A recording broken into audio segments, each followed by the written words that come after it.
Welcome to the Sk8LikeYou podcast.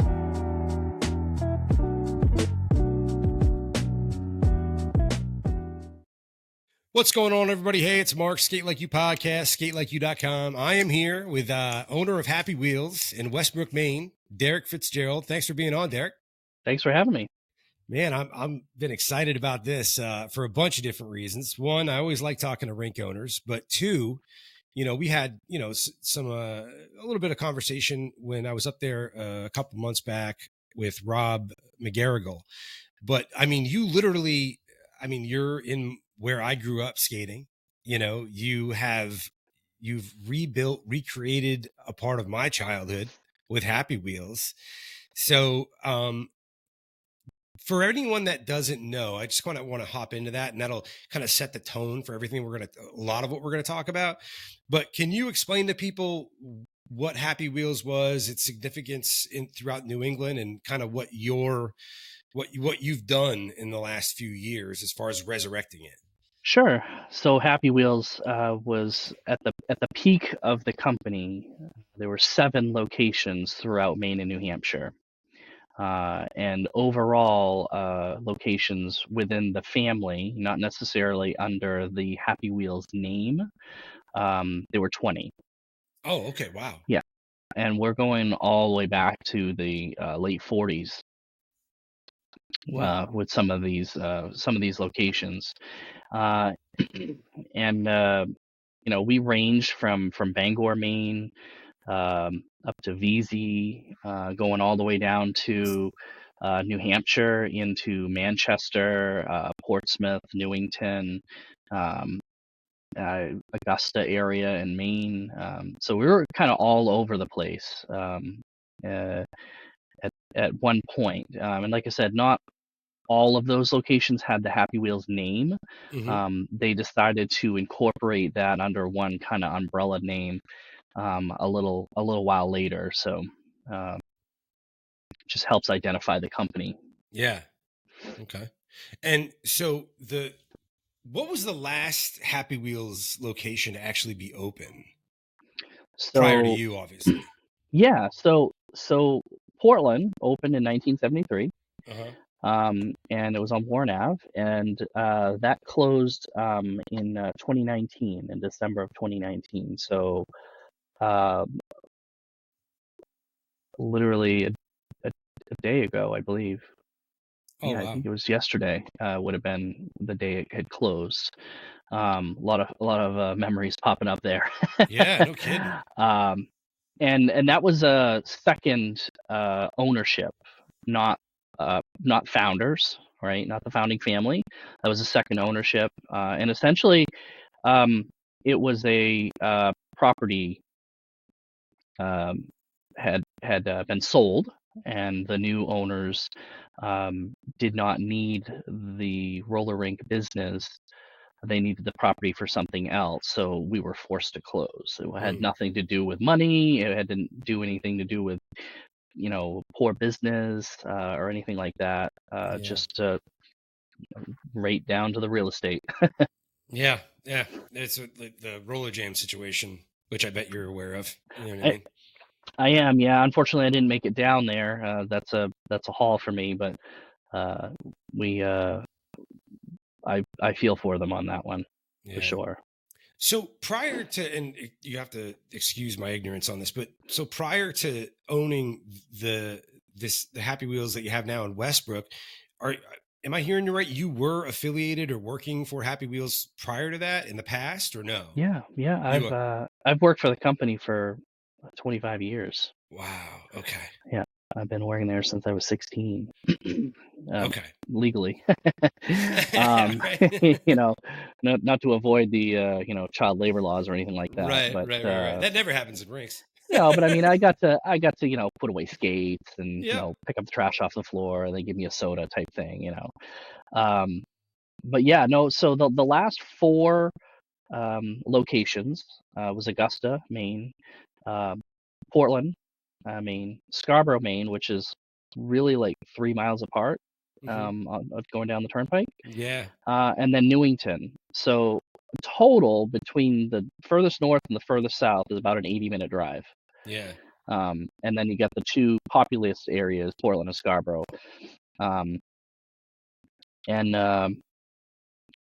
Let's see. The first one to close was Scarborough back in the end of 2000. And then Augusta closed after that. That's a Chinese food restaurant now. Of course it is. And then Newington closed in 2012. And Newington, the funny thing about Newington is the people, the founders still own the property. They didn't want to be in the roller rink business anymore with liability and all that other stuff, right? So, and everything that goes along with running the business. So they lease the property. But the people that lease the property is a nonprofit agency, Habitat for Humanity. It's a restore center. So when you walk into the facility, it looks exactly the same. Mirror balls, the lights, the speakers, everything is still there. Like you walk out onto the floor and it's still a big blue floor with the line around it. It still says, Roller Skate Newington on it. It literally has every carpet. Everything is exactly the same as the way we left it. Like we shut the lights off, took the skates out, and went home. It's just a museum, basically. More or less, with a bunch of furniture and kitchen cabinets and that type of stuff all on the floor. But yes, yeah.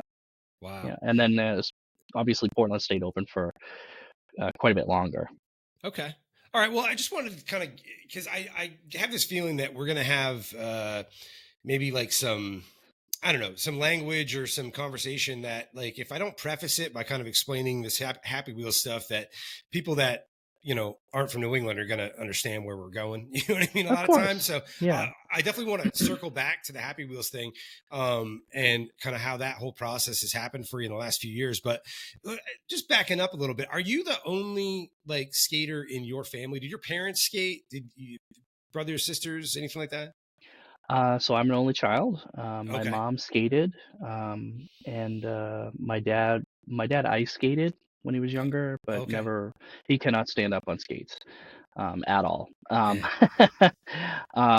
My mom skated in a couple of roller rinks growing up. One of which would be a Happy Wheels, and skated with pretty prominent family in the roller rink business in this area. And I ended up working for one of them most of my career at the rink here. Okay. So now you started skating when? Do you remember like the first time you ever put on skates? Oh, no. I was way too young. My mom put me on skates when I was 3. Oh, wow. Okay. So, and I've been skating ever since. Nice. So what would you say are like your earliest memories then? My mom would bring me in on back then we had Saturday morning sessions. A lot less for kids to do back then than there is today. But I remember going in on Saturday morning sessions, and I remember songs that were being played that are now considered like oldies or golden oldies, depending on where you're at, right? And then you fast forward, and when I'm working at the roller rink, I'm playing those same songs for the adults for oldies nights. Yeah. And I it kind of full circle, if you will. Yeah. I have met some of my lifelong friends at the rink. Oh yeah, of course. And these are the people that I didn't necessarily go to school with. I didn't hang out with. We didn't go to the mall. That type of thing. I saw them at the rink. You saw them at the rink. That's it. Yep. And I was fortunate enough to be able to skate at both rinks, Portland and Scarborough, because they're so close together. As you were older, you didn't cross the streams. Right. If you skated in one, you did not go to the other. Was that like a thing? I wasn't aware. Oh, very much so. No kidding. There was rivals back then. Yeah. To say it nicely, yes, they were rivals. You just didn't do it. And if you did, it was bad. Was that like a thing that trickled down from like the owners or the managers to nope, just kids, just among the skaters? Turf war, literally. They skate funny, or you skate funny, or oh, you're from Portland, or you're stuck up because you're from Scarborough, or it's kind of like the proverbial other side of the tracks, right? Is kind Yeah, of what it yeah, is. But it wasn't, one necessarily wasn't better than the other. The Scarborough location, actually, you went to Newington, right? yeah, yeah, yeah, yeah. Yeah, so The, Newington and Scarborough were sister rinks. They were built at the same time. So Scarborough had a huge floor. Portland did not, but Portland had a big concession area, Mhm, and you got a rougher crowd in Portland because it's Portland. You're in a city. mhm. Scarborough was the well-to-do families. Parents came in with them versus the kids getting dropped off in a cab, Right. right, and then Yeah, getting picked up by a cab yeah. because the family didn't have a car. Mhm. Um, so a little different. But you just, like I said, you just didn't cross the streams. Hmm. That was always bad when that happened. Fights, arguments, so on and so forth. Cops called, whatever the case may be. You just didn't do it. Hmm. But I was fortunate enough to be able to do both, and Yeah. actually worked at both. Yeah, so like because the Happy Wheels that I went to, and obviously I did not. I mean, most of the skating I did, I was a kid, wasn't driving myself, so I was sticking close to home and skating it in Sanford. Hmm. But like it was Newington, Scarborough, Portland. I did, and the other one was it Saco? Is that what I'm? No, not Hmm. Saco. What was the other? There's like four that were kind of like all. I thought. Saugus, Hmm. April. No, no, because funny thing is, I never skated a Happy Wheels in Mass. There isn't one.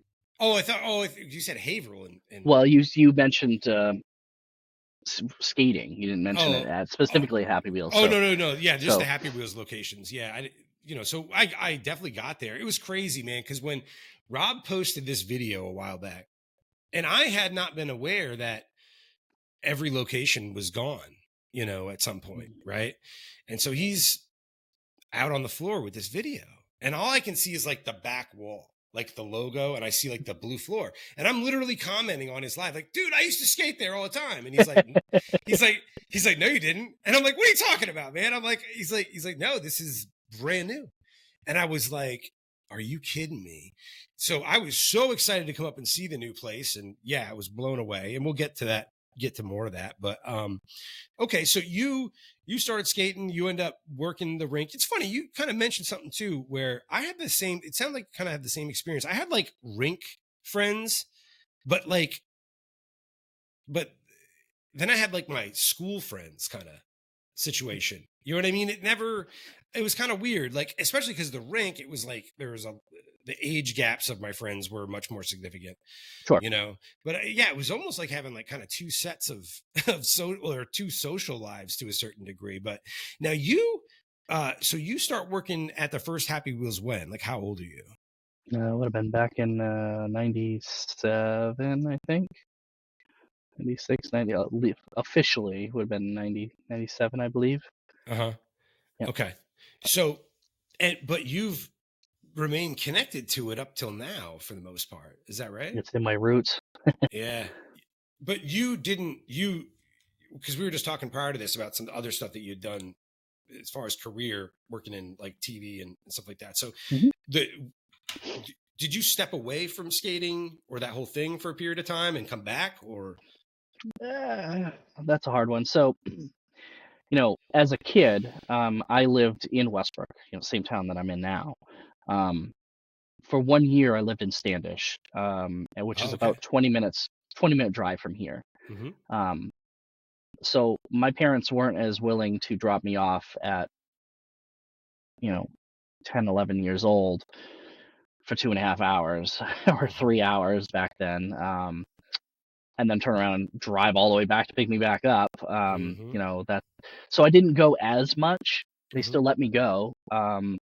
And in some cases I stayed all day because my parents knew the manager, knew the employees, because they all skated together when they were younger at Yeah. Happy Wheels, right? So, um, it was not uncommon for them to drop me off in the morning and then pick me up late that night, right? Yeah. Or I would get a ride home from the manager because he had to drive right by my house. Yeah. It was just that kind of a family, if you will. So when I turned 16, I never filled out an application. They Same. just handed me a whistle and a floor guard shirt and said, you Yep. know what to do. Um, when I got to the DJ booth, that was a whole different ballgame. I knew the announcements, but I didn't know any of the music Huh. because I didn't, I skated. I didn't really remember it off the top of your head to be able to pull a set list, Yeah. or for that matter, know the color of the album because they were albums then, not Yeah. even Yep. CDs. So a whole different ball game. I had to learn all that on the fly. Part of me wishes we were still in that era of playing music off of media, not off of a computer, right? Oh yeah. Yeah. Yeah. But yeah, and then to boot, when I was 16, I had my license, and I was the only employee in the entire company that worked at all 4 locations. Wow. Okay. So one day I would be in Augusta, another day I'd be at Scarborough, and then later in the evening I'd be in Portland. And so I mean I drove everywhere, and each crowd at each location was different. If I played an adult night in Scarborough, I had a good night if I didn't touch a CD. If I played albums all night with the record players, then we had a great night. In Newington, if I could mix it up a little bit more, play some newer stuff.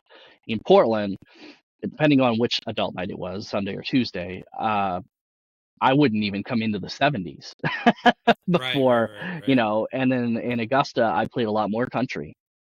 Okay. Okay. Yeah, they listen to a lot more country, or back then they call it country western. Yeah. Yeah, so I mean, it really depends on where you go, and a good testament to that is when you came up here, you said the same thing. You were like, wow, it's nice to have a different kind of genre of music or a different style of music. And I Or a knew different that. style of music. Yes, exactly. And you skated exactly the same way you did when you were skating for, at Happy Wheels then. And every rink that you go to, no matter if it's Happy Wheels or not, they all have different styles, different steps, different types of music. So it's very different. It's kind of cool. Yeah. So yeah, and because I've had this conversation with so many people, being someone that, I mean, I got back into skating, a few years ago in Pennsylvania, but prior to that, I only skated New England, right? I only skated Maine and Mass, Maine mostly, and Mass.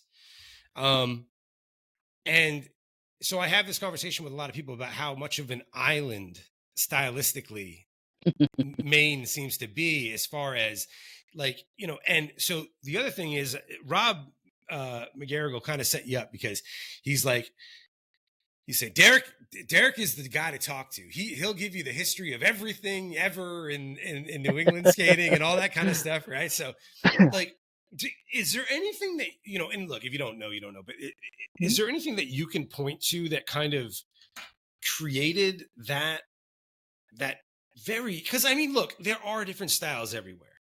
You can see more overlapping in other areas, like, like down south, there's like different styles, but you see more overlapping of styles. Like, do you have any insight into that? Like, kind of where that comes from, or is it a historical thing, or am I just asking away about like? No, I think there's so I think that part of that, right? Part of that goes to population and how many rinks are in your area, right? So in Maine, back in the 50s, 60s, 70s, 80s, even early 90s, there were a ton of rinks around, right? And every rink that you go to is a different style because specifically in Maine, and I'll say it this way, most people that live in Maine grow up in Maine and never leave the state. Yep. So they don't know anything else. They know what they know, right? So I think that If you grew up, it's up there in the corner. You know yeah, what I I mean? mean, and There's nothing else. there's yeah, I mean, unless you're going to Canada, Right. this is the only other place you can go to is New Hampshire, and to get anywhere else, you have to go to New Hampshire, right? So Right. we're unique in that aspect, right? We're only Hmm. bordered by one other state, so you have to go through. We have a saying in Maine: you can't get there from here, and it's true. um, Yeah. but anyway, so skating, you don't drive. You don't. Back then, you didn't drive to um, the local roller rink unless it was within, you know, 15 minutes of Yeah. driving. And in New England, and specifically in Maine, distance is measured by how long it takes to drive. They don't know miles because you it could be, 30 miles to the east or west, but there's no highways that run from east to west in Maine. Right. So it's going to take you an hour to get there. So chances are, if it's going to take you an hour to get there, you're not going to go, right? Especially Yeah. roller skating. I mean, if it was the grocery store, maybe, but in reality, Yeah. you're not going skating. So what that does is I think it creates pockets of talent. So I'll give you an example. In South Portland, right, which was one of the early rinks, that was the Happy Wheels, um, they used to jump barrels, Yes. wood I barrels. remember They this. would jump wood Yeah. barrels. Now, if you drive across the bridge, right, into Portland and go to Elm Street, they did not. They played games um, like flashlight tag, right? So lights Mm. go off on the rink. You hand out a couple of flashlights, girls on one end, boys on the other. You go over, you shine the flashlight on the girl or the boy, and then you two skate and you hand off the flashlight, right? Um, Okay. Now in South Portland they had a teddy bear skate. So rather than hold hands, you held one hand of the teddy bear and then the other hand of the teddy bear go to somebody else and you skate, right? They didn't do Okay. that at the other rink. So those are just like games. But now when you Yeah. think about um, Elm Street was more of a recreational facility, right? Kids Right. went to have fun. Most kids didn't have their own skates because you're in the city. Skates, Hmm.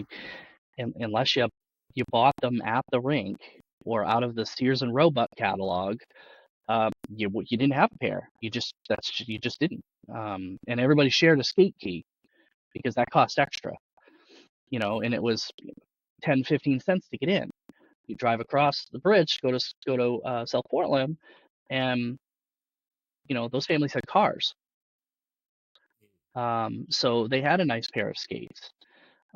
You got exposed to artistic style skating, where you learned to do a skater's waltz. It was an actual session that they had, or excuse me, a skate that they had during session.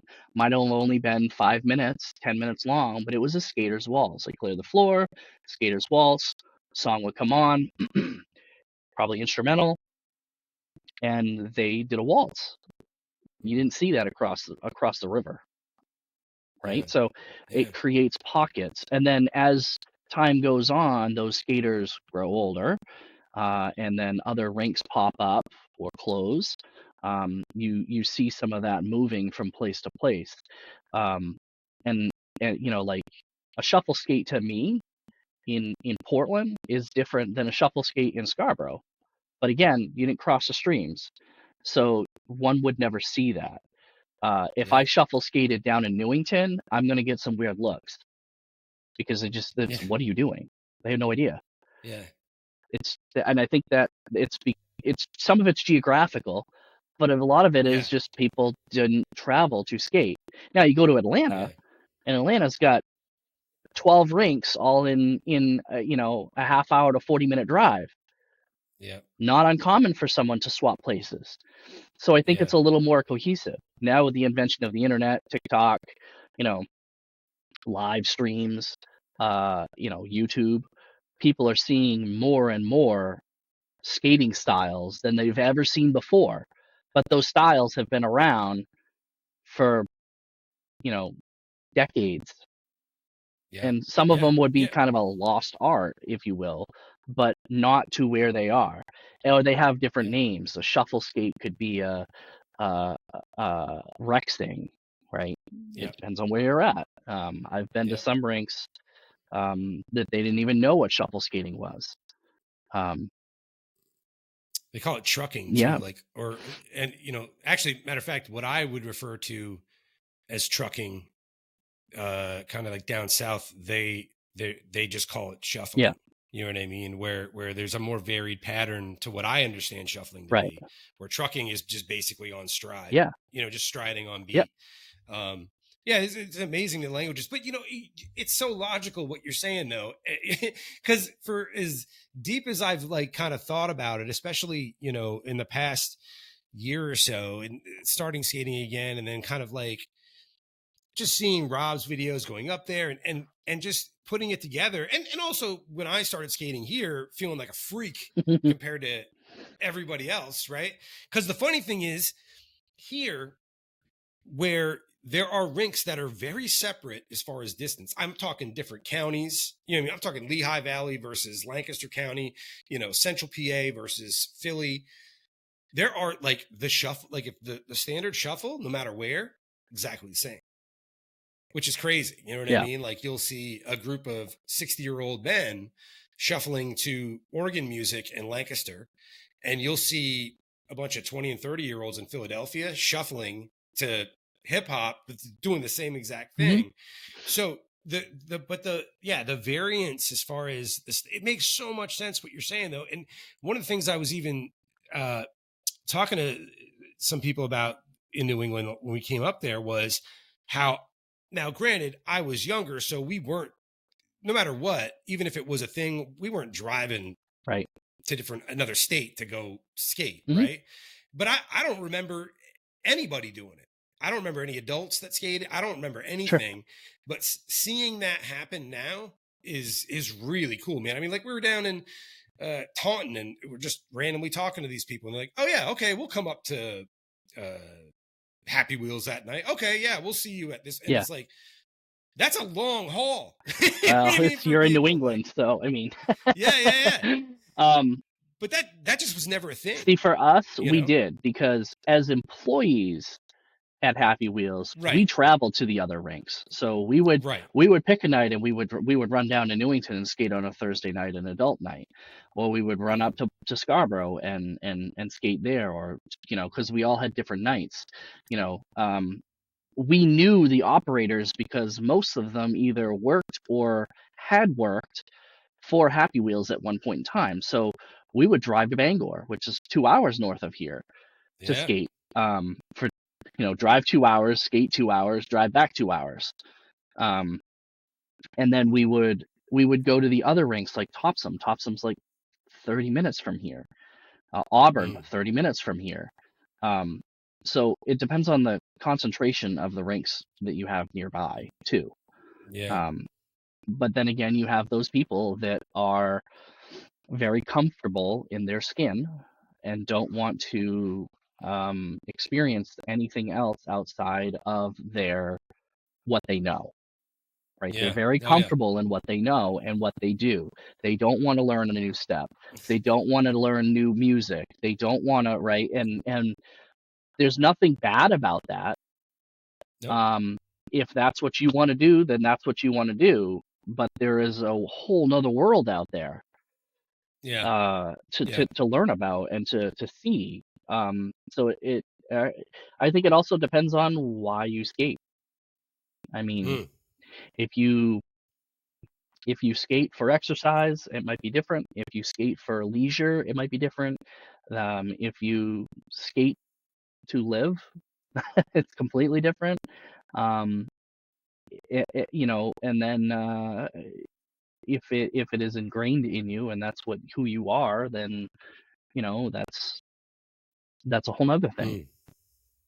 It, and the plus though so in New England, or especially Maine, because even though unless it was kind of it was very very sporadic that I was going to a different Happy Wheels, right?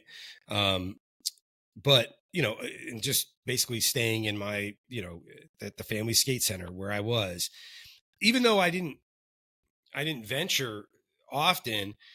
Maine in itself, every rink, there's still every rink still has such a variety of music compared to everywhere else anyway, right? So that like even if in Maine, like the person that's kind of like doesn't want to kind of step out of their comfort zone in Maine, they're like or if they were down in, let's say, I don't know, if they were here, if they were where I lived, they would be like the jack of all trades. Yeah. You know what I'm saying? Which is really interesting. So I do want to talk about my rink a little bit. Like now, because we were talking when I was up there, and you knew the Dyers. You knew the people that owned the rink that I grew up Bob in. Dyer. How did you? Yeah. How did you know them? When did you get involved with there? And did you ever go to that rink? I did. Yeah. Bob Dyer's daughters are like my sisters. Yeah. Yeah. So, a little backstory on this to give you kind of an idea on how deep the Dyer family is in roller skating in the area, right? So, Happy Wheels got started from two rinks way, way up north. I mean, you're north of Bangor, so Farmingdale and VZ. And Bob's dad, right? So you know Bob, Sid. right? Bob's dad, I know Sid. Yep. I remember so Sid and May, his wife May, and little baby Danny lived in Bangor, BZ area, and we're at the roller rink, and Bill Senior, Falkingham, was the owner of the rink back then, asked Sid if he would be interested in running a roller rink down in the Portland area. And he said, sure. So packed up May, packed up Danny, built a house in Scarborough, and they built the rink in South Portland. Back then, it was South Portland Rollerdrome. And they had a rink in Augusta as well, near Coney High School. So they called it Augusta Coney, right? That's the area. And at some point during a manager's meeting, it got brought up, like, you have all of these locations. You probably should put them under the same name so people know who they are. So it was Sid that came up with the name Happy Wheels and drew the logo, right? It's slightly different. Slightly different. And that's how Happy Wheels got named. Now Sid worked until his retirement, and then unfortunately passed away not soon after. Now Danny, the oldest, right? Until Portland Happy Wheels closed in 2019, one summer as an Old Orchard Beach police officer, and 2 years in Vietnam. It's the only job the man has ever had, is working at Happy Wheels. So when and Bob, right, his middle is the so Sid had three, right? Danny, Bob, and Tommy. Bob and Sid opened the rink. Bob always wanted his own rink. So did Sid. So they built a rink in Sanford, and that's the Sanford rink. And it did well during the time that it was opened. I couldn't tell you what had happened, why it closed. I don't know. And unfortunately, Bob has passed. Tommy has passed. Danny is still alive, doing well. Matter of fact, he was here a year ago and had skates on. We had a celebration of life for another rink family member that he came out and skated to. And still helps me with construction projects. He's a carpenter by trade as well. So he helps me out when I need something built or try to figure out what to do or so on and so forth. So he helps me out with that type of stuff as well. But yeah, so that's how deep the family goes, right? So if it wasn't, I can honestly say, if it wasn't for Sid, right, and Bill Senior, Falkingham Senior, talking in VZ one day, I don't think Happy Wheels would be here. Right? I don't think the company ever would have been created or been as successful as what it was and what it is. You know, coming to Westbrook after Portland closed, a lot of the ideas and a lot of the even the furniture, the actual infrastructure from Portland as a building is here in the building that we created. So, you know, when you had said that, oh my God, I'm at Happy Wheels when you were here, we did that on purpose so that it made it look like we just picked up and moved. Yeah. Because all of the rinks looked similar. They all had the same sort of design. It was almost it was kind of franchisey. Yeah, kind of. Yeah. They never were, but yes, kind of. Yeah, absolutely. Yeah. It just blows my mind that, because Happy Wheels, no matter where the location, okay, like if you skated at Sanford on the regular, right, Happy Wheels was like, oh, Happy Wheels, no matter what Happy Wheels it was, right? Because Sanford was small, tiny little place. But to think that, I mean, like my sister babysat, you know, Bob and Leslie's daughters. They were at my house almost my entire childhood. Keegan and Jordan, you know what I mean? Like, yeah. And like, you know, I used to, if my mom would go away, like I would, there have been times like just crash on Bob's floor and I just spend the weekend. Cause for that, all I was going to do was just skate the whole time anyway. Right. But we got up in the morning cause they used to do, like the RC races. Yes. The RC cars. Yep. Yeah. So I'd be getting up super early in the morning and I'd never gone to that there. Right. But I just got to go with him. Right. But to me, it was awesome. I didn't care. I just wanted to be at the rink for whatever was happening. You know, but to hear you say now, Sid, I was obviously, you know, I was still very much a kid when he was around, you know, and he was just kind of hanging around the rink. You know what I mean? Always super nice. For those of you guys that, here's the funniest thing about Sid. Okay, whatever you're picturing in your mind when you hear the name Sid, it's probably right. Like, Sid, I wish as an operator now I could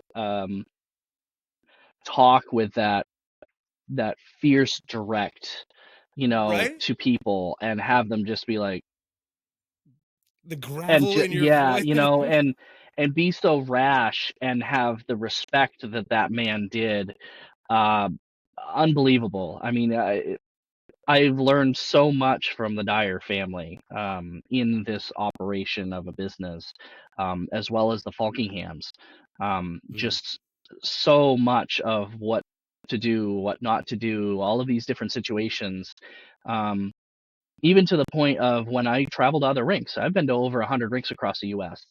And I talk to some of these operators or even just skate, and I look around and it's like, wow, okay. So when it came down to designing this building, I kind of had a good idea as to what was going to work and what wasn't based off of all of the experiences. And, you know, I don't want to say that there's not a lot of people like Sid in the roller skating business, because there probably is or was, but it was a completely different breed of person back then. And due to no internet, you never knew about them, unfortunately. It just, but to hear you say that he literally like drew that logo, came up with that name, you know, I can't. I mean, maybe I had heard about it randomly and just, you know, as a kid, it didn't register the significance, you know, but I don't ever remember ever hearing that. That's so crazy to me. That's awesome. You know, it's close to home too. Oh Hits my real God, close to man. home, doesn't it? I mean, like as you're talking about all that, like I'm over here, like, yeah, like I mean, it was my home, Yeah. man. It was my, it was my, I was just telling somebody the other day, every first that you could have as a kid, I had at that place. Yeah. Right. First girlfriend, first kiss, first breakup, first, Oh yeah. it all revolved around girls somehow. But, you know, but yeah, I mean, and you know, but there are things that like stick out to me, like as significant as that is. There are these other things that aren't significant, or at least maybe don't seem it, but like I remember Sid was the guy. So Sid definitely, yeah, especially if you were a kid, you kind of like, it was a little scary, Yeah. like it's like, but once you got to know him, and Bob was very kind of stoic Yes. in his, Military man, but both of them. yeah, Yep. yeah, and solid as rocks, both of them. Yeah. Big dudes, but solid. It was always a cool thing because anytime you saw Bob on skates, it was very, very rare, but it'd be like a unicorn sighting. You know what I mean? Every once in a while, he'd put them on. But so it's random little story, but I remember like as far as like my rink went, my experience, it was like when you were graduating from like your vinyls to like leather skates, like that was like you kind of like arriving kind of, Yeah. So I remember, I had like the Chicago's initially, like those vinyl Chicago's I got for Christmas one year. But then I got my leather boots, that my mom had put together. Bob helped her out and picked up all Your this stuff. Dominion black leather boots. They were called 8-wheel. Do you remember Yeah. 8-wheel? Yeah. I loved that leather. The Dominion was too stiff for me. Yeah. You know what I mean? I Unless it was suede. well, but, I had but I was suede, looking yeah. at Yeah, I had a set of But, suede skates. I've always had suede skates. I still do. and they broke in, but those broke in really nice. Yeah. But the leather Dominion, yeah. But anyway, I remember I got real. So when I got the leather ones, I just wanted to polish my skates all the time. You know what I mean? Like once every couple of weeks or something. And and Bob would let me go behind the counter at the rental thing, and grab a kiwi and all that kind of stuff and brush and go to town. And because I would be there, like if it was a Saturday, I'd skate 2 to 4:30, and I'd stay there all like the rest of the time until 7:00. And Sid, I mean, this is like when I first got these things. I was young because Sid was still around, and I remember him saying like, "Bart, show him the wax," like that, right? And I'm like, "What?" And he's like, as a kid, you want to see those shine? And Sid had, I don't know who taught him this. I don't know if you've ever seen this, but you'd polish up your skates, and then Bob, he's like, "Well, let me know when you're done, and I'll show you." So I finish up, and I'm like, "I'm all done." And he comes back, and he grabs this old metal bottle of Beacon floor wax, right? And he just gets a paper towel, he folds it like down a little square, and he just goes like this, and he just wipes it across my boot, right? And then he goes over to he's like, "Now we got to get the bubbles out." And I don't know why that meant so much to me, like it did though. It was so huge for me. It's like, and those are the things that stuck with me. Like they knew that like how excited I was about that, right? And as harsh as they could be, because trust me, Bob could be harsh. there was a thing there, man, that I don't know. I was a fortunate kid to have that place to go to, especially in Sanford, where who knows what I would have been up to. Sanford wasn't exactly the Ritz area, and still, yeah. The funny thing about Sid, right, is Sid would see you skating, and you could be, maybe you're just fast skating, and he would just get on the microphone and be all, "That'll be all for the night, Mr. Derek." And if you didn't come off that floor, take your skates off, and go out the door, like you paid for it, right?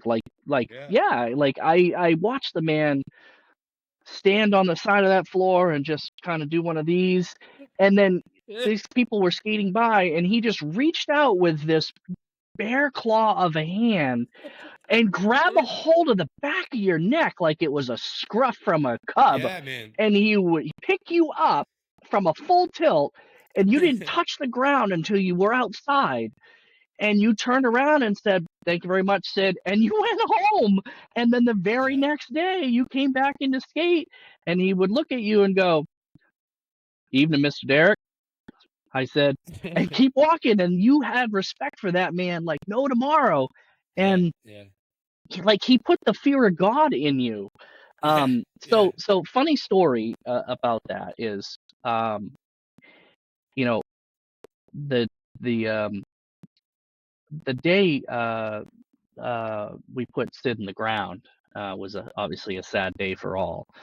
They had an adult night party, right, at the rink, and they brought out the reel-to-reels, like Sid's reel-to-reels yeah. from the South Portland days, right? So they're skating around, and all of a sudden you hear this, "That'll be all for the night, Mr. Kennedy." And this gentleman, Clayton Kennedy, was Oh, skating, and the guy nearly had a heart attack because he's like coming back from the dead, right? right, right, And right, you right. hear his voice like thundering through the rink.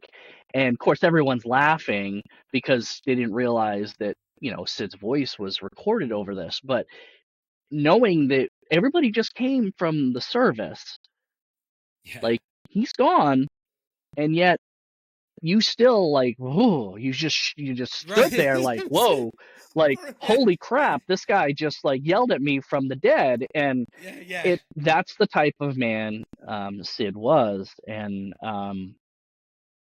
shaped a lot of young men and women like that. Just yeah, but and again, you could have been in a drop down, drag out fight back then, and he hauls you out of the rink, and then you see him, and a couple hours later at the grocery store, and he'd shake your hand and ask you how. There were no holds bar. It was just, yeah, no hard feelings. That's just how it was, and yeah. um, it, not a lot of people built like that anymore. But by the time that I was, getting into my teens, like my older brother dealt with Sid a lot more than I did as far as like discipline, right? But by the time that, I kind of got into the age of, just, like 13, Sure. like he might have been gone before that even. But there was a point where like he would just point, he'd like he would point people out. He'd point you out to Yeah. Bob. Oh yeah. Because now I don't remember ever having my name called out by Sid on that mic, but Bob, Yeah. absolutely. You know what I mean? And when I mean to the point when because I was Marky Yeah. when I was real young, and I would hear that over the mic, because we would get benched, Yeah. stuff like that. Yeah. But man, oh, it's so cool, man. Thank you so much for sharing that stuff. That's so So you crazy must to know me. Bob's brother Tommy, because Tommy used to play music down there too. That'd be the So youngest. I don't know. Like I'm trying to. I just know I don't. Maybe if I saw him, I Yeah. don't remember that. Like how long ago would you think that was? Well, I mean, it would have been when you skated. Yeah, I don't. Tommy used to play music on. Well, probably not on the afternoon session. So you would have had to been there like a Friday or Saturday night. Oh, but I was there every. Yeah. I could tell you that it's Wednesday 6:30 to 8:30, Friday 7 to 10, 2 to 4:30 on the weekends, and 7 to 10 Saturday. Bob used to have these puppets, like a Kermit the Frog with roller skates that Yeah, man, he had a lot of he did, toys. yeah, and he would give them to the kids so the kids could go out and skate with them in between Yep. them. Just you wouldn't see that in a big commercial rink, but you're gonna Hmm. see that in a mom and pop place, and that's Yeah. one of those things that makes each rink special, right? Is Yeah. little things like that. Um, Yeah, he would be like, so we would do parades, like, because we have the Sanford drill team yeah, yep. in like 90, like, because I don't know. Do you know Butch? Did you know Butch uh, Parker? No, as I know a No. lot of Butches, but I don't know that name. No. So yeah, he was a friend of Bob's, and Bob's age, but he helped like coach that drill team. He had a son named Seth Parker, and Seth and I were basically the same age, skated together a lot. But we would have the parades, and and we would be all like, because maroon was like the color, Yes. like for us, and so we'd all be uniform. But here come Bob, like this is back when he would skate, like this is like late 80s, early 90s, and like when I say still skate, he would put them on for very, very special occasions. But you'd see Bob like coming down, like middle of, like, I don't know what, it's a 4th of July parade or something like that, right? And he's got like white jeans on, right? And a winter hat with like a pom-pom. He's got ski goggles, and he's got those ski skates, right? The roller skate, and he's got the poles, and the whole deal, man. He had stilt skates, all that stuff. I have a picture of that. Dude, I'm not lying. I do. I think I do too. Keep talking. I'll see if I can pull it up. Yeah, no. Like, so there was this the stilt skates, which I tried one time. Yeah, we all tried them at least once. I didn't go that many laps, I can tell you that. But he would be out like on 109 in a parade in the street with those Oh things. yeah, those. And he was a top heavy dude. You know what I mean? Bob was a bigger man. Although I will tell you that in his later years, he slimmed right down. He was doing pretty well. I saw him the day before he passed. Really? Yeah. I was working a session for Danny because Danny was sick. And Bob had stopped in thinking that he was going to see Danny, and I was like, "No, I'm sorry, he's not here." He's like, "Oh, all right, bud. Oh, well, I'll catch you later." And the thing about Bob is he always had a joke. Always had a joke. So he rattled off this joke and then left. And then Danny called me the next morning, and I was just like, I was just in awe, like, what? Yeah. I remember, like, because he would always, you're right. He always did have a joke. Like, we have a couple of VHSs with him on it, obviously, for whatever reason. One of the things that we did, though, was my brother, went to the Navy. Like, Yep. they went and got, like, just video of people saying goodbyes, like anyone significant in life and stuff like that. And then I remember when he was in the Navy and he was getting married out in California, and they did the same thing, and they got Bob on tape, and Bob's like, Mike, I want to say congratulations. You're getting married. I got the perfect wedding song for you. Another one bites the dust. Yeah, exactly. Which is it's such a corny dad joke, but from him, you know what I mean? Like, just because he would do that with like enthusiasm. Oh, for sure. It would be like the complete polar, like opposite kind of his kind of standing personality most of the time, man. Oh man. And we have that VHS somewhere. Yeah, it's wow. that was an unexpected loss on that one. And that hit close to home too. So I remember seeing it on social, like when it happened, because I was already in PA, and man, well, geez, so I do want to talk a little bit more about the Happy Wheels thing. So like Happy Wheels is now, when the last Happy Wheels closes, is the company itself dissolved as well? no. So no. This is hard to explain. So this is a timeline of events here. So I was working at the rink as a session manager, and I went to dinner with a friend of mine, and we were basically just kind of chatting about the rink and whatnot. And she had said, she's like, you could probably run this place better yourself. And I'm like, I don't know about it running it, but she's like, well, owning it. I was like, okay. So so you never have a thought of this ever prior to this moment? No. I mean, I don't want to say that it's the proverbial like, everybody every kid wants to uh, own a rink, right? Oh, I'm gonna go up. I'm gonna grow up. I'm gonna own a roller rink. No. These reality sets in and realizes I can't afford it. So, so at any rate, I said, okay, well, maybe. So I called the current owners at the time, the second owners, and said, hey, what would it take for me to acquire the business and the property? And so I said, let's get access to your finances and make sure that I can make a go of this, and because I'm going to have to prove this to the bank type thing. And we went Yeah. down that whole line, and mind you, this was in the background. No one knew this was going on.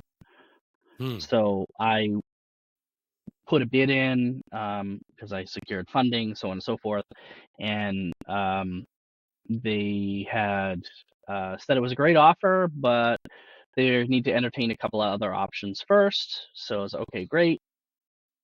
So many months go by, and then they call me out of the blue and said, we decided to sell to a developer.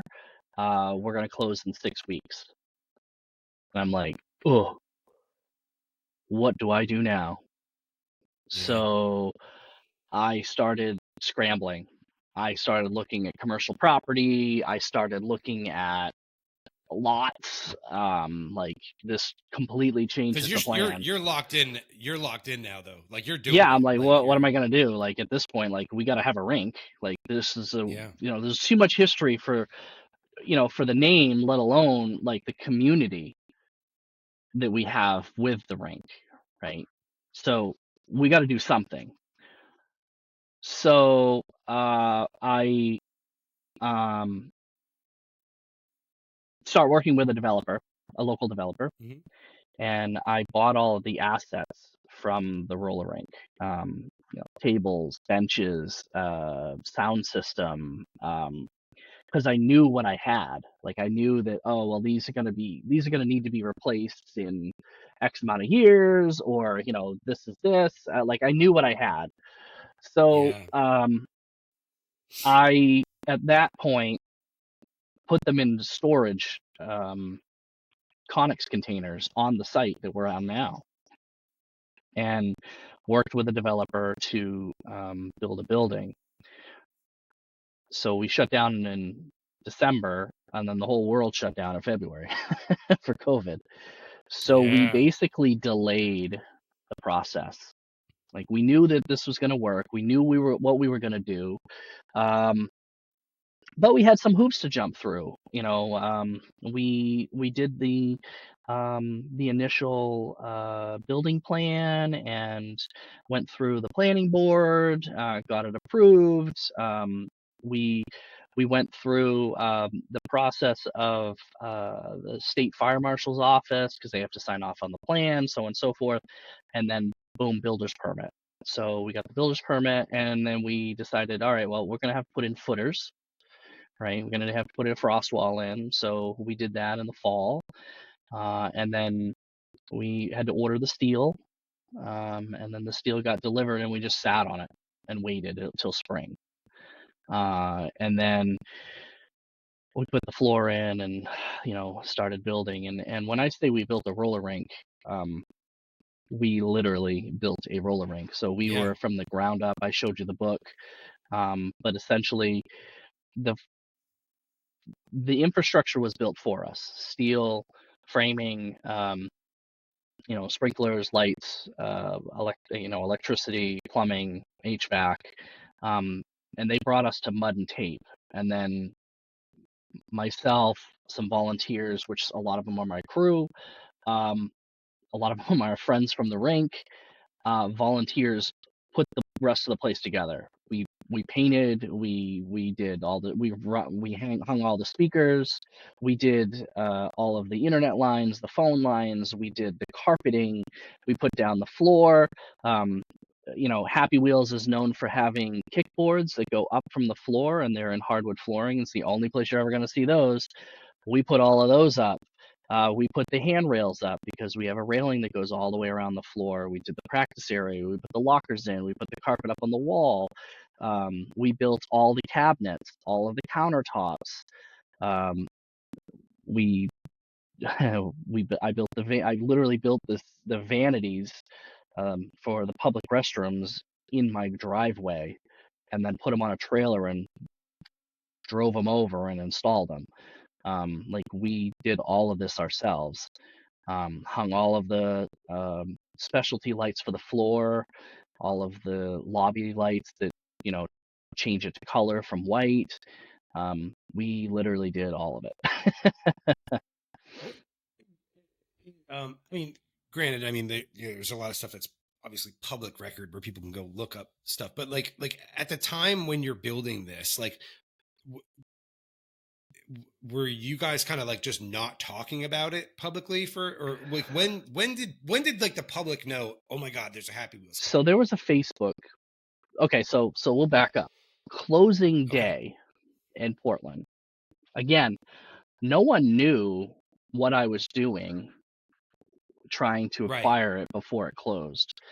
I let that cat out of the bag once I found out.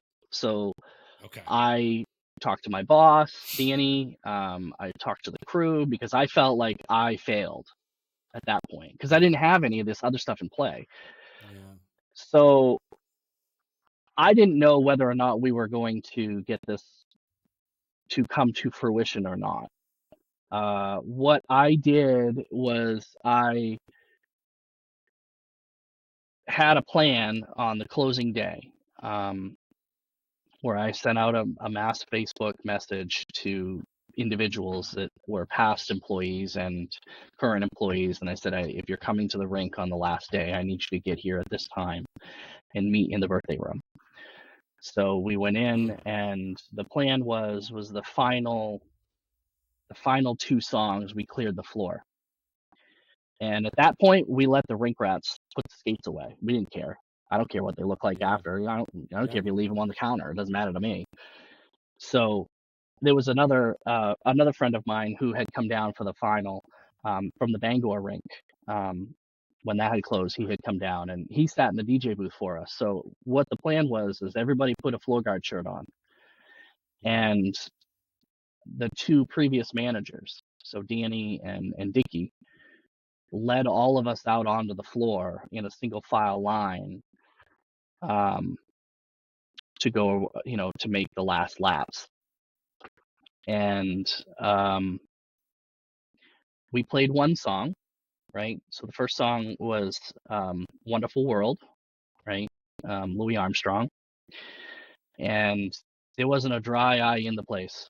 I was going to say, man, this No, I'm not going to lie. There wasn't a dry eye in the place. Yeah, man. Yeah, you set the tone, baby. So at the end of that song, I thanked everybody for coming, and I said, we have one last thing. Just because the chapter is finished doesn't mean the book is complete. And then I said, with that, we have one more song for you to go out with. And then I had them play Don't Stop Believin' by Journey. But that's all I said. Didn't say anything else. Now, at that point, we as individuals, as employees, started the Facebook page, right, really early. So we had complete control over it. So even after the rink closed, we would send little updates of things here and there, right? What really made everything blow up was that somehow, I don't know how to this day, somehow the Portland Press Herald was there at the planning board meeting. My guess is somebody was scouring all of the planning board meetings throughout the area and in the different cities, because New England does everything by city, not by county. So you got to go a few more places. But on the flip side, I only have to deal with one place. So they were standing outside of the room when we went to planning board, and then they like drilled me with questions.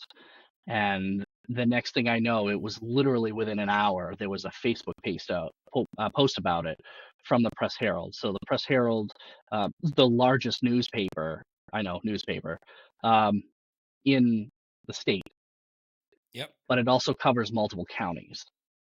Yep. And then they also have the affiliates for the other counties further out. So next thing I know is this thing is plastered all over the internet, and my phone does not shut up. So it blew up very, very quickly with people like, oh, we want to help, so on and so forth. Well, I don't even have a shovel in the ground yet. Right. Yeah, I don't know what, I still don't know how that happened. That's my theory. I talked to one person outside of the planning board meeting after it got approved and so on, and that was it. I don't know where they were from. They just literally asked me a couple of questions. I was like, yeah, this is this. Okay, great, thanks, and they were gone. And I was like, oh, okay. Like, could have, for all I knew, it could have been someone in the planning board meeting that was just asking me. But Yeah. the funny part was that when we presented it to the planning board meeting, the members on the planning board all grew up at Happy Wheels and had memories of Sid and knew who Danny was and had birthday parties there because there was quite the generation gap that was there. So it was like, oh, this is going to be easy. This is going to be a shoe-in, not a problem. And when we left the planning board meeting after we got it approved, the gentleman from the site that did all the site work and the site planning for us turned around and looked at me and said, I have never been in a planning board meeting that has gone that quick and that smooth. Right. And I'm like, Yeah. that's all I did. Well, like, that's it right there, man. yeah. I mean, that brand, that is how many childhoods, you know what I mean? Yeah, exactly. It's, because I was talking to Rob about this, and Rob really didn't like he didn't skate Happy Wheels all that much. There's Bob. Thank you, thank you so much. Yes, Yep. I was there at that time. Yeah. I was there. That's so funny. Yep. But so but I was telling him about, or we were just talking about the fact of like, especially too, because now with kind of like the time frame, or where, this generation, of skaters that like, maybe skated as a kid or whatever, and then maybe stepped away, but getting back into it. But I was saying to him, like when people, one, found out, but two, especially when it all came to fruition.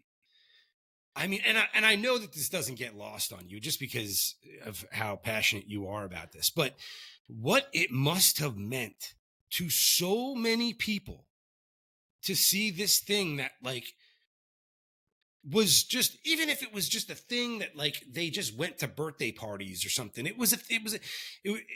Rinks somehow, I don't know how it is, even if you never become like a real deal skater, like a consistent skater, somehow rinks, even if like you only went 10 times at your childhood, somehow they stay in people's minds and hearts. You know what I mean? Regardless if they ever skate again.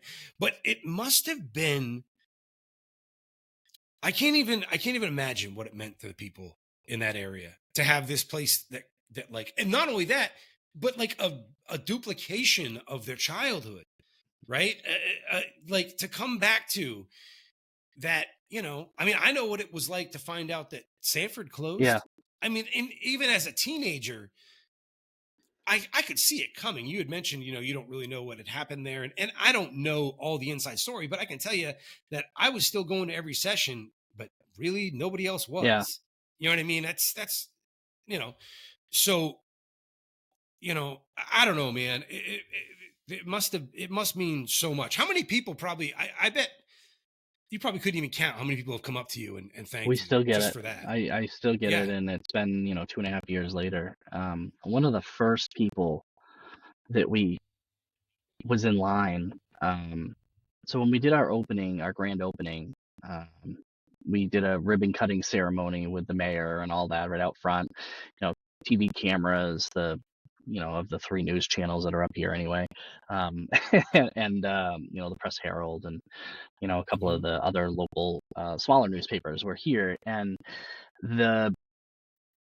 we did the ceremony, we did the ribbon cutting, and then I just asked everybody to hang outside for just a few moments while my crew gathers themselves up, because it was emotional for them too. Because I will tell you that most of the employees that I have all came from the other rink, right? So one guy here has been here since '82, right? Been here forever, right? And was a skater himself back then. So we kind of went inside, gathered each other's up, and said, okay, we're gonna let him in. So I opened up the door and I walked back in around the front counter to start greeting people, and there's a guy who's standing there, and I said, Joe, how are you, man? I haven't seen you in forever. He's like, oh, my wife and I moved down to North Carolina about 6 years ago. Oh, what are you doing up here? He's like, I saw that you were reopening the place, so we came up. And then he handed me a dollar bill that he signed as the first customer. He's like, I grew up skating here, and I've known you. You're synonymous with Happy Wheels. So when I saw that you were doing this, I had to come up. Of course, we also came up around the grandchildren and whatnot, but this was the primary reason that we came in when we did, because normally I guess it would have been maybe a different time of year type thing, but just hits you real close. But you're right. I don't know what it is about a roller rink.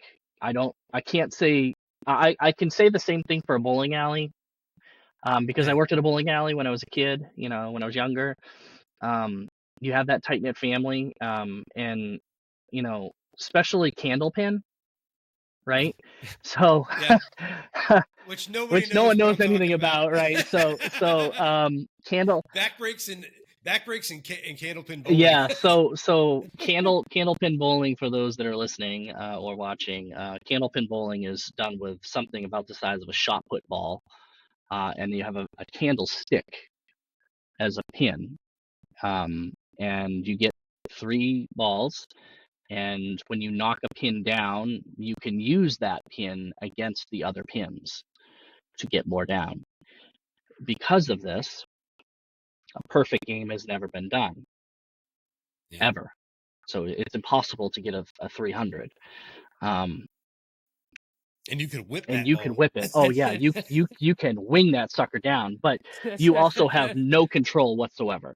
But I don't know about 10-pin alleys, but candlepin alleys, I can tell you, have a similar feel. When the local one around the corner closed, and that was the one I had worked at, that was sad. It was it was a chapter that had closed in my life. And don't get me wrong, I've closed a number of rinks, right, that I've worked at or skated at. Portland hit hard for me because of the situation that I was in and what I was trying to do. So that hit really, really hard. It was the first time in my life I'd been down to one job. I've always, in my working career, I've always had 2, if not 3 jobs. One of those being a full-time 40-hour job, like I have now still, even with owning the rink. So I can see that how it affects people for sure. But it was when we opened, we still get it. I'm so glad you guys reopened. There should be more things like this for people to do and for kids to do. And I see the quite the broad range of families, whether they have nothing or whether they have everything. Doesn't matter. They all come to one point. One central point. Did you anticipate I mean, I'm sure that there was a part of you that just because you have your own history with this stuff and you know what it means to you, but So I'm sure that there was, you anticipated a certain amount of, sentimental reaction, but like, did you kind of, would you say that you're fully able to grasp the magnitude of it until it happened? Or like, was it kind of bigger than you thought? Was the reaction bigger than you thought it would be, or no? No, No. no, and I, I don't want to sound so surprising. I knew what we had, and I knew Right. what we were Okay. capable of, and I knew what we were Mm, producing, right? So when we reopened, I knew right off the bat what was going to happen. The opening day um, hit me like a ton of bricks. I right. was very surprised and very scared in one shot. So Yeah. I was surprised to see the reactions of everybody and all of that, and the a big hoopla, big party, and have we had a 4-hour session to open with, news channels, all we're doing interviews left and right, and I turn around and look, and there's like 200 people here, Hmm. right? Put that into grand scheme, like 200 is what we do on a typical Friday or Saturday night, and we had 200 people here. So I was like, oh boy, this is gonna hurt. This is gonna be a little harder than I thought. So thank God we only had 200 people, because when because concession was a horror show, right?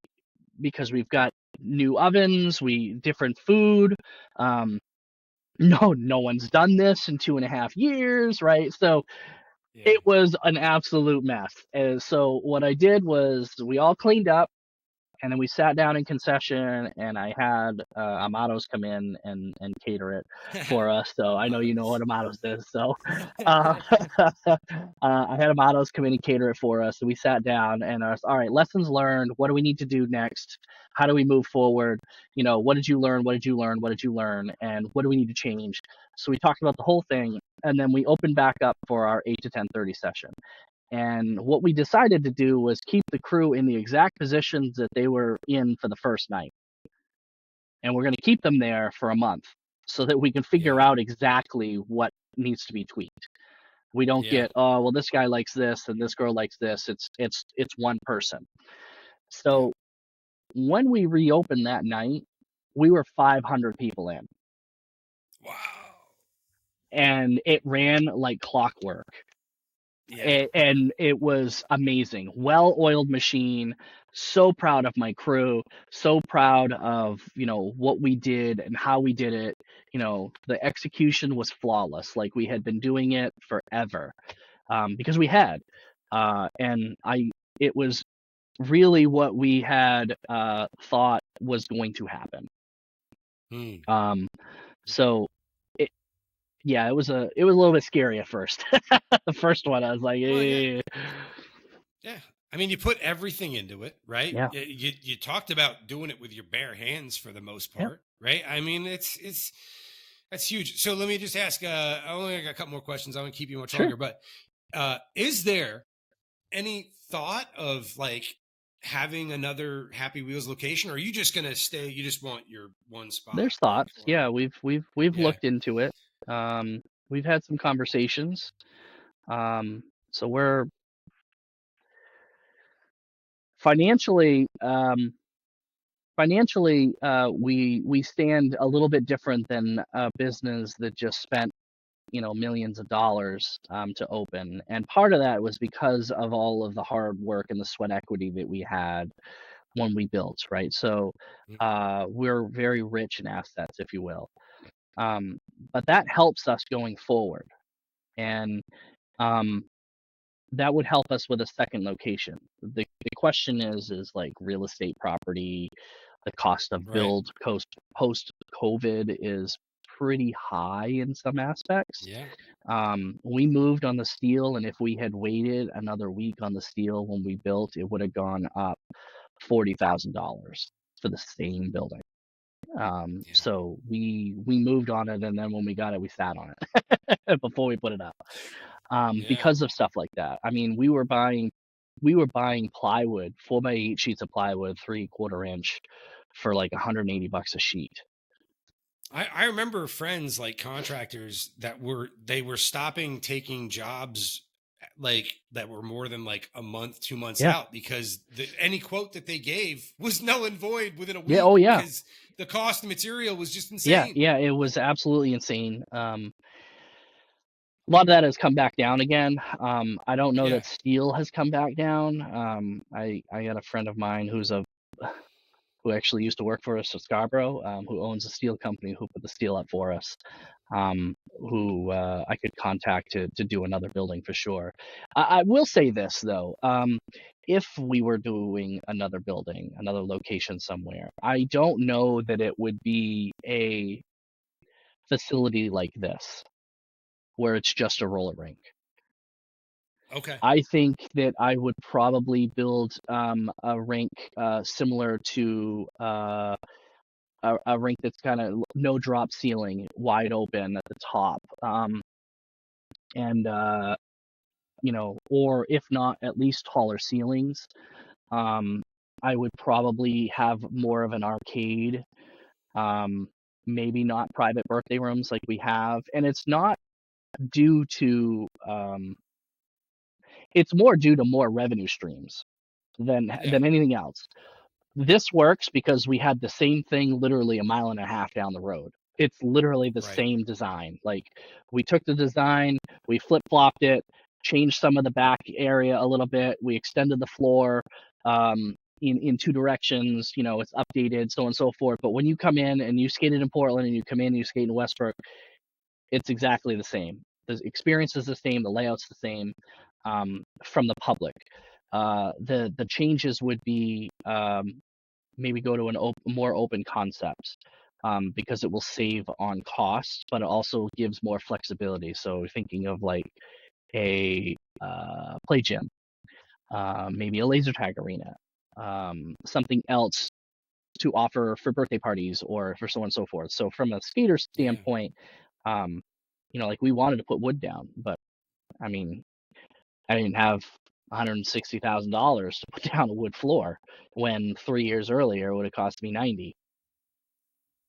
Yeah, but also I don't know what it would have been like to come there and get on a wood Yeah, floor in that place and not see that blue yeah, floor, you but you're know? not competing like for here. Auburn's the only other wood floor for a rink that is Yeah. year round. You got to way up to Caribou to get to the next rink that has Mhm. a true wood floor. But for me, you go to Saugus, which is about an hour and a half south. They have a wood floor. So depends on what we're gonna do. Like, are we gonna try to Yeah. compete with maybe a speed team or an art team? You're gonna need a wood floor. So that really Yeah. depends on that. And there were some things that happened in here with construction that we were not really aware of until we started, and that significantly rose the cost because of Mm. the town we're in. So yeah. Hmm. So, okay, one last question, I guess. I mean, someone that's been involved skating, working, being employed in skating, basically almost your whole life. You know, was there something? If maybe there's one thing or maybe two things or something that you kind of said to yourself, like, because after having all this experience and you've seen it done a bunch of different ways, and was there something though that you said, like, I just based on everything that I've seen and experienced, I want to do this. I'm gonna do it like this. I want this to be different. I want to make sure this happens. Or is there something that you said and that's working? Like, but that you said you wanted to make happen that you don't see somewhere else, or anything like that? As far as like rink construction, Or anything, whether it's the the the atmosphere, the construction, the whatever, anything associated to owning a rink or the experience for the skaters, like whatever. so for me, there's a few things. One is, um, you need to have a clean facility, Hmm. right? You have to have a clean facility. Happy Wheels has always been known to have clean buildings. And that's very important. If you're coming into a rink and you look down at the floor and you're seeing, you're going to see stains on the carpet no matter where you go, right?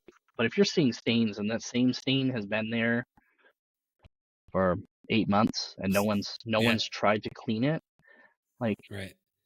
you wonder why when you step out onto the floor that your wheels get caked, right? So it all starts it starts outside.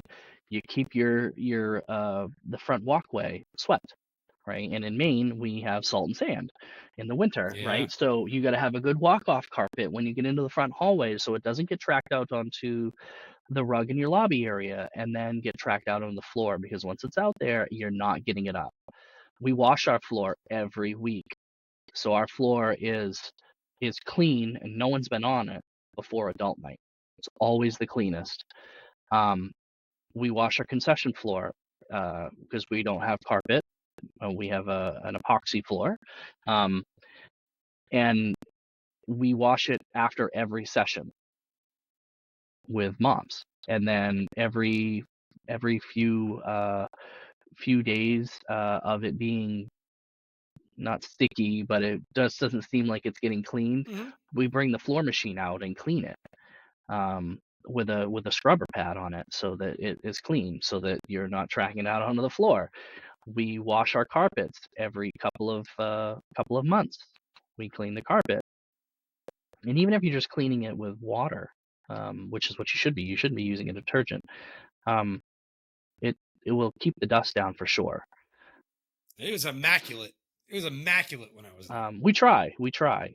And in building a rink, like when we built Westbrook here, we wanted to make it so that when you walked in, you knew it was Happy Wheels and it wasn't just a building with the name on it, right? That was very, very important. We did a lot. My wife, when I told her how we were going to paint the floor, the colors on the main floor with these bright, really bright, vibrant red, yellow, green, blue, she thought I was crazy. And I said, well, we're not going to do it. Back in the day, they did it every 4 feet, basically every board of sheetrock, right? That's where the seam was. So you could hide the seam. Well, paint in the 70s wasn't exactly as vibrant as what paint is today. So we kind of changed it up a little bit. And everybody that came in the door was like, whoa, yep, I remember this. And that was very, very important. Very important. Yeah. And so people have a familiarity to it. Now, at the same time, we have different carpet. We have different concession area. The benches look different. So when someone walks into the rink and goes, oh, this place hasn't changed since I was a kid, that's not really a compliment, because you're not staying relevant. So you have to kind of keep up with it too. You have to make some changes. And that's important as well. So it goes up with cleaning, staying relevant. I mean, those are the big things. Yeah. I mean, and obviously outside of the floor, like the main floor aesthetic, being there, concession area, I mean, everything's very modern. I mean, it's not, you know what I mean? Yeah. Like but it just, the whole vibe, everything. I had a blast coming out there, man. I can't wait to do it again. Well, I talk about it all the time on here, man. I talk about it all the when time. When Rob told me that you were coming up, and I was like, oh, okay, great. I didn't know that you grew up, in Sanford, or, grew up skating in Newington. I didn't know. And then he mentioned, he's like, oh yeah, you might know him. Okay, sure. Maybe. Been doing this for so long. I see a lot of people that are like, yeah, and then my wife looks at me and goes, you have no idea who they are. Like, yeah, nope. Yeah. Nope. But I remember them skating with these people. I can picture the era, but I couldn't tell you what their names are. But then when when you had mentioned that you were a skater, I was like, oh, okay. But oh my God, this looks just like, and that is exactly what I wanted to hear. Right. I'm setting the tone, and that was very, very important to it, to the whole thing. You did an amazing job, I man. appreciate You that. really, Thank really you. did. And like I said before, I can't even wrap my head around what it means to people there. I bet it. I mean, it's and what you had to go through to make it happen. I mean, you did during COVID. Yeah. You know. So congratulations, man. I am so happy for you. I'm so happy for everybody that gets to have that there, and that gets to have. I mean, who knows? Maybe there's a kid right now that they're going to be talking about the first Happy Wheels, like the first new Happy Wheels, like, however many years from now, Yeah. right? And Derek Fitzgerald, did you know Derek? That he used to own Happy. Like, we sit around talking about Sid. Who knows? And we have people that whose kids now know me, but they didn't know Portland. They weren't young enough. They were too young, or not even born for that matter. That are coming in. It sounds funny. Like 2.5 years ago, we were open, still, and now all of a sudden they're like, we're starting to get like kids that don't even know what Portland was.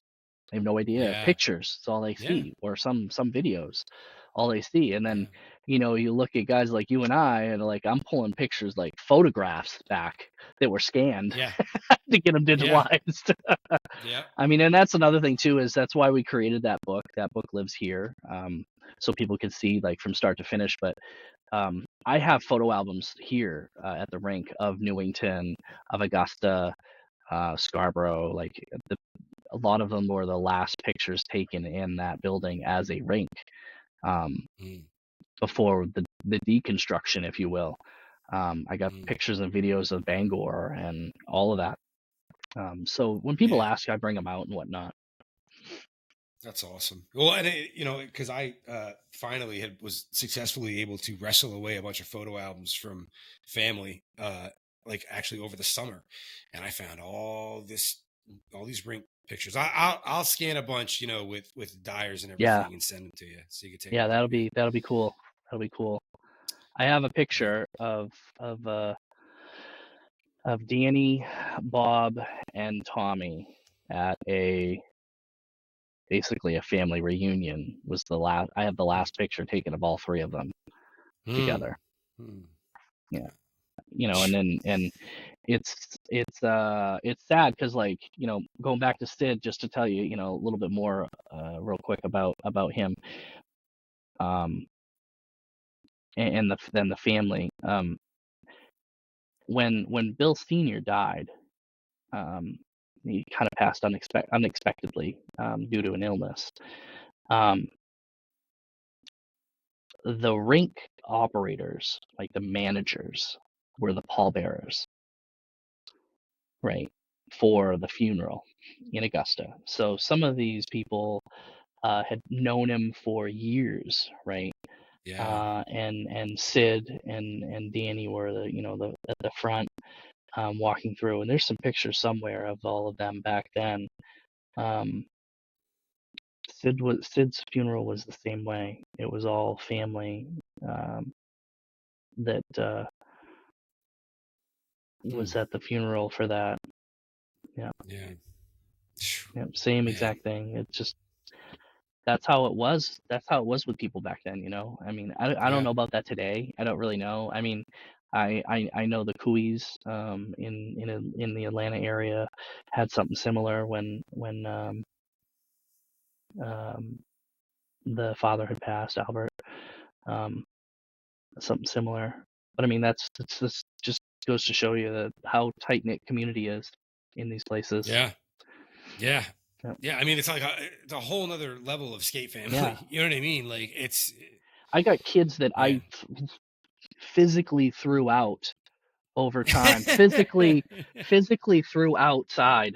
Like, don't come back. You're done. Like, because of one way, shape, or form, right? Like, it's time for you to go. And I see them at the mall today. Shake my hand. How's it going? Meet their kids. And the first thing they say is like, yeah, he threw daddy out of Happy Wheels. And just the look on the kid's face, like he's like, well, daddy wasn't exactly being a good boy either. And they're like, no, I wasn't. And full respect for it. And not many places you can go that are like that.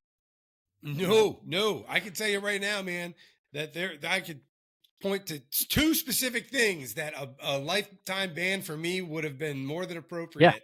And somehow, maybe it was just I've been around that long, and Well, yeah, I mean, I was a stupid kid from every once in a while, yeah, well, that's the thing though, is that there's people like Sid and Danny, and Bob. They get to know your children, the way you don't see them, because let's face it, kids Yeah. act different Yes. Yeah. when mom and dad are around than when they're not, right? So Yeah. I get a lot of parents that, it's like, my kid wouldn't do this. So nowadays I go, look at the video.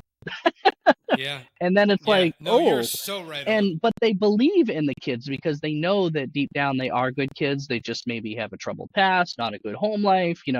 Maybe Yeah. there's no parental guidance in some aspects. I mean, they're the unknown reasons, but they believe in them that are a good kid. And, you obviously made a good impression on Bob and Sid. So you kind of one of those like, I oh, tell you don't do what, that but again. I can almost specifically quote Bob with one time where he said, you know, uh, just so you know, anybody else would be gone. And he said, but what you shown me, I don't remember what the situation was, but it was like you basically proven to me that you're too stupid to not be able to come here, because I don't know what the hell happened to you if you don't have this place to come to. Yeah, that's about right. Yeah, I mean that's par for the And I course for said, him. Yeah, absolutely. Yeah. Um, yeah, in probably it probably could have been a little bit more colorful too. oh yeah, yeah, Yeah, I oh mean yeah, it's just how it was, and to a point it still is today. I mean, there's a whole other side to that too. But I mean, there are things that happen in a roller rink with kids that the parents will never know. Um, and right, wrong, or indifferent, the people that get caught or spoken to from a manager or a staff member are usually very well respected later in yeah. that child's life, Oh, and absolutely. that Yeah. helps shape the future, I think, in some aspects. Yeah, man. I mean, yeah, for a kid like me, I mean, someone like you, you're basically there for the biggest part of my social life growing Hmm. up. You know what I mean? Like you see kids, yes, Yeah. 100%. You see them in their natural environment. You know what I mean? Like, yeah, all the time. Wow, man. Well, look, I don't have any more questions. Is there anything you wanted to throw out there? Anything you wanted to say? Anything you wanted to mention or promote or anything like I don't that? really want to promote, but I would just like to say one thing is if you're a skater and your roller rink, your local roller rink offers some sort of a skate store, and whether or not they have something for you in stock or they can order it from you, please shop from them. Don't go online and do it because you're not. If you are that serious of a skater and love to skate, promote the business of the roller rink because every little bit counts. Roller rinks Mm, don't make millions and millions of dollars. Like no one's getting rich owning a roller rink, right? No, yeah. it's just not happening. It's not how that works. I mean, it might seem it, but if I were to open up the books, you'd be like, "Whoa, okay." So all I'm saying is that, you know, shop local, right? You're going to get the support from your roller rink, me or Danny, as a manager or my manager, Jim, you know, I'm going to help you with those pair of skates because I want you to be a skater, right? We're not necessarily making money hand over fist over a pair of skates. Honestly, we're not. We would make more money from you as a customer if you rented. But I would rather see you comfortable in a pair of skates and want to continue to skate, even if it's not in my rink. Um, I can't stress enough that, when you order something from Amazon or wherever, you're supporting those businesses too. but that money doesn't roll into the roller rink, which is what helps keep it running and keep it open. Yeah. So shop local if you can. That's all. It's I don't like working on a pair of skates that I didn't necessarily sell. So if you're bringing junk to me and you're expecting me to, oh, here, you're going to buy a pair of wheels, great. But now I'm putting them on a pair of $30 skates and the wheels themselves are $50. Well, you could have bought a pair of skates for $100 with the same wheels on them. And at least it's a better pair of skates. So just because it's cheaper doesn't necessarily mean that it's better. Yeah, 100%. Yeah. Yeah. Yeah, I hear that. No doubt. All right, man. Well, Derek, thank you so much. This was awesome. This was more than I even hoped for, man. I appreciate you doing this so much. I think people are going to love this. I hope everybody in Maine likes it. I hope everybody, I think everyone's going to really enjoy hearing it, man. I know Rob's looking forward to hearing it. So. I'm happy to have been able to do it, and thank you for the invite. Thanks for coming up. Yeah, even man. thanks man. for coming well, up. I'll see you again. I wasn't expecting Rob to bring anybody up, but he's like, "Yeah, I got some friends coming." I was like, "Oh, okay, cool. More the merrier." Yeah, man. There's a lot of travelers down here, but you will definitely see me. Yeah, again. we have an event coming up in February that just got pushed. So yeah, that's our first adult night event, if you will, with a live DJ. We don't live DJs won't do well up here in Maine because of how we skate and how, like you had alluded to, but we're trying to pull another crowd. So we're a special adult night. We'll see how it goes, and if it goes well, maybe we can do something yearly. Yeah, no, I saw that. It's already on the Sk8LikeYou site. You know what I mean? But yeah, man. Oh no, you definitely see me for that. So. Awesome. All right, man. Well, again, thank you very much, Derek. I appreciate it so much. And yeah, that's about it. I appreciate it, man. Thank you so much for having me. All right, man. Have a You good too. night. Bye. Bye.